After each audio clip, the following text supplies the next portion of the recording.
Amanda Hodge is the Australian's Asia Pacific correspondent, and she's been reporting on the case of 34 Australian women and children who are desperately trying to get home. Amanda, they're a long way away in northern Syria. This is a really hard story to cover. You cover a huge patch, but right now you're in Australia. How are you doing this reporting? We contacted a really great journalist on the ground in northeast Syria, and he's been helping us out. It took a number of days to get permission to get into Roj camp, but he managed to do that overnight. Who is it?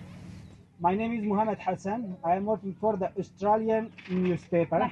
How are you? How are you? شو أخبارك؟ حضرتك أسترالية؟ Yes.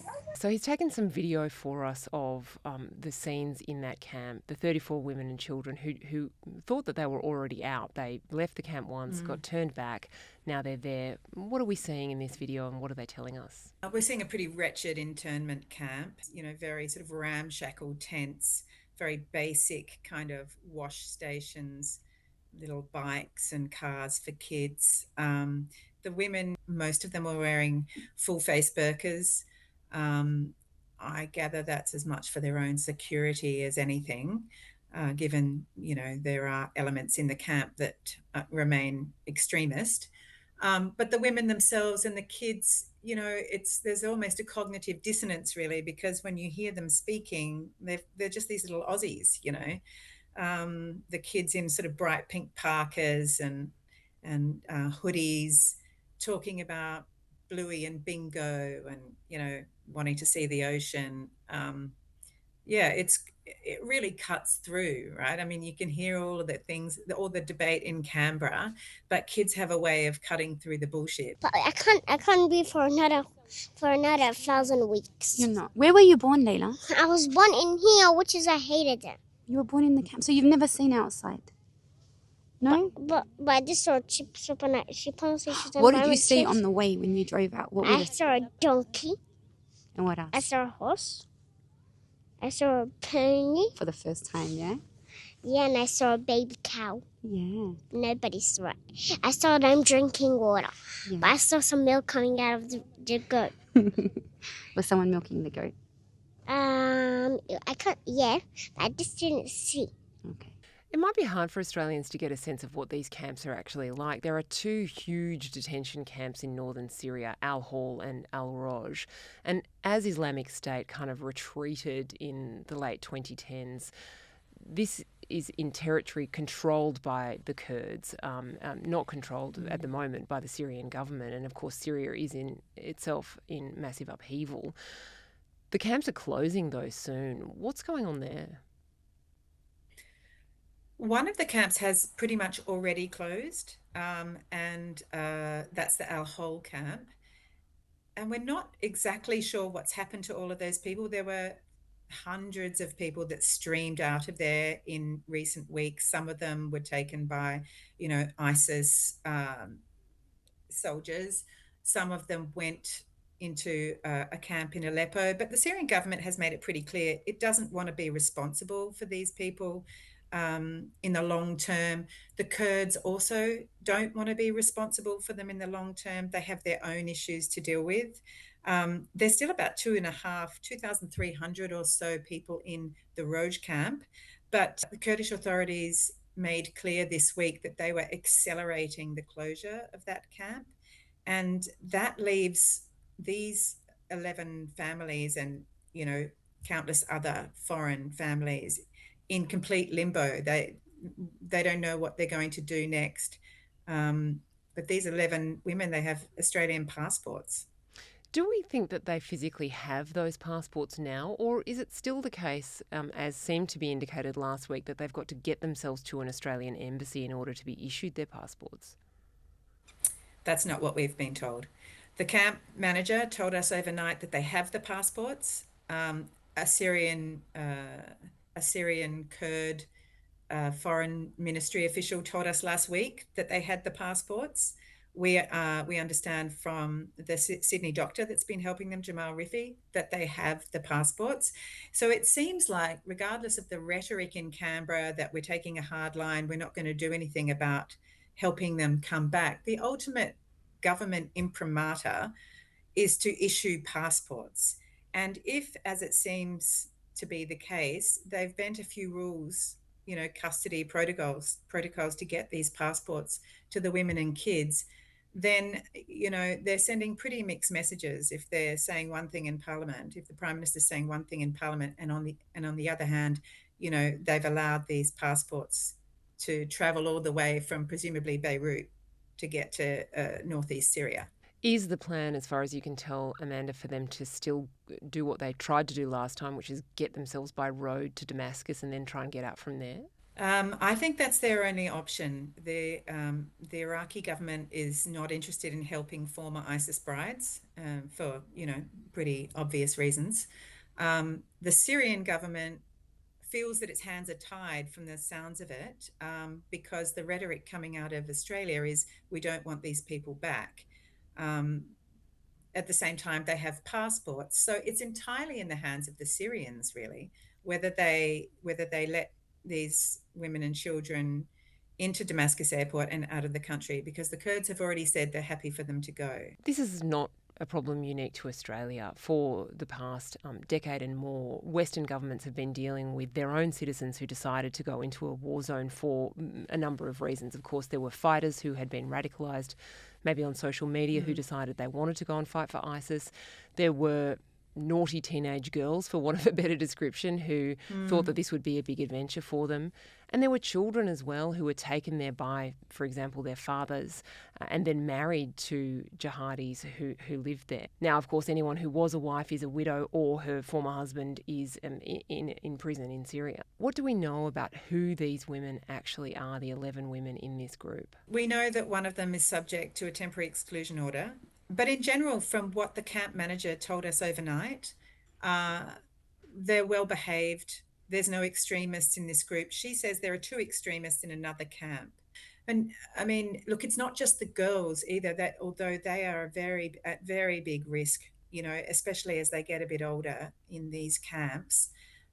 It's boys that reach the age of 12 or 13, because the standard protocol here is that when they get to that age, they get sent to male adult prisons, regardless of whether they had any involvement in the ISIS caliphate, which of course you couldn't have as a 12 or a 13-year-old kid who's been in a camp for the past 5 years.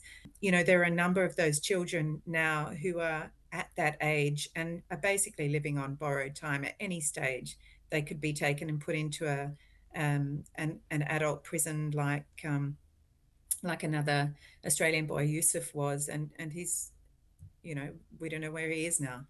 I mean, look, everyone who's got any skin in the game on this, whether it's national security experts or child protection officers, say the same thing, which is the solution is the same, whether you're dealing with the national security problem or child protection.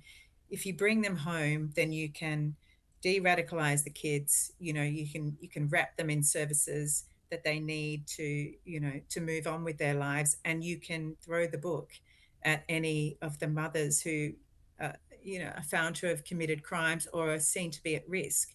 And all 11 of them have already voluntarily said they will submit to terrorist orders, which can be anything from or everything, including ankle bracelets, restrictions on internet use, where they can live, who they can talk to.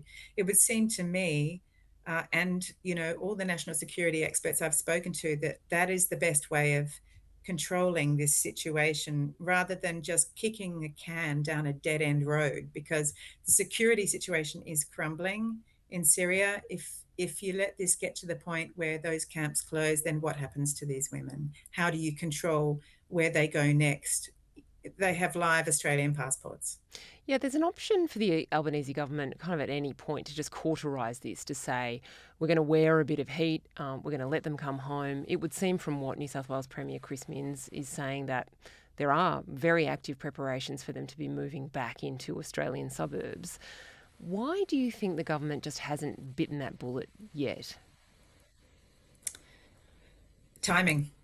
I mean, the timing is dreadful. Australia is still reeling from the worst terrorist attack on Australian soil.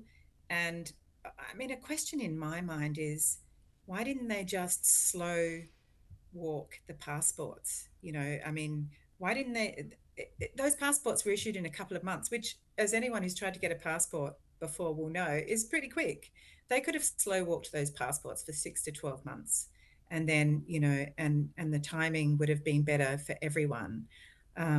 But I guess at the same time, they're dealing with the situation, like I said, that's crumbling. The US forces are moving out. The Kurds are preparing for possible conflict. The camps are closing.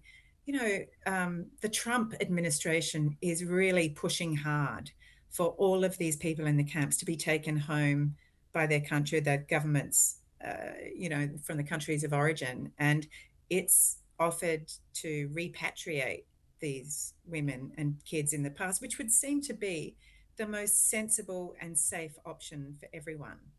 And it's hard for me to understand why they haven't taken that up.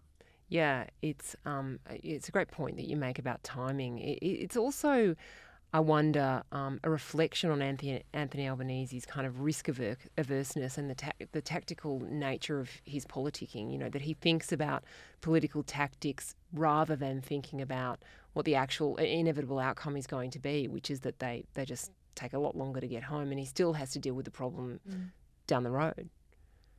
Yeah, a problem that's festering and sort of building, right? Building in size as every day goes on. It feels like Anthony Albanese had a couple of off-ramps offered to him, over the past sort of year or so, or even more. And each one of those was a better option than what he ultimately decided to do, which was just to keep kicking the can down the road. And he's ended up with this wicked problem now. That's not to say there's no solution here, but what he's doing is not a solution. Saying one thing to the Australian public and the Australian Parliament, taking this hard line, I have no, sympathy for them. They've made the beds, they should lie in them.